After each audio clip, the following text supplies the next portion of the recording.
દેવગઢ બારેમાં સ્થાનિક સ્વરાજ્યની ચૂંટણી માટે તંત્ર સજ્જ જોવા મળ્યું છે। જિલ્લા પંચાયતની 6 અને તાલુકા પંચાયતની 28 બેઠકો પર મતદાન કુલ 215 મતદાન મથકો તૈયાર કરી દેવાયા છે। ચૂંટણી પ્રક્રિયામાં આશરે 1300 સ્ટાફ તૈનાત રહેશે।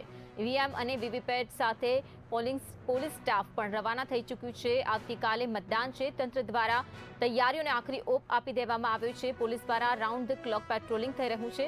આ સાથે ગરમીને ધ્યાનમાં રાખીને આરોગ્ય ટીમ પણ તૈનાત છે। શાંતિપૂર્ણ અને સુચારુ મતદાન માટે વ્યવસ્થાને આખરી ઓપ આપવામાં આવ્યો છે। 26/4/2026ના રોજ સવારે 7 કલાકથી સ્થાનિક સ્વરાજ્યની ચૂંટણી માટે મતદાન શરૂ થશે। મતદાનનો સમયગાળો સવારે 7 થી 6નો છે।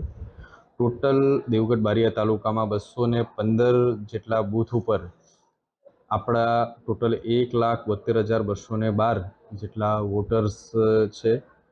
તમામ બારિયા નગર તાલુકાના મતદારોને ખાસ વહીવટીતંત્ર અને ચૂંટણીતંત્ર તરફથી અપીલ છે કે આપ આપના મતનો યોગ્ય ઉપયોગ કરો અને મતદાન અવશ્ય કરો।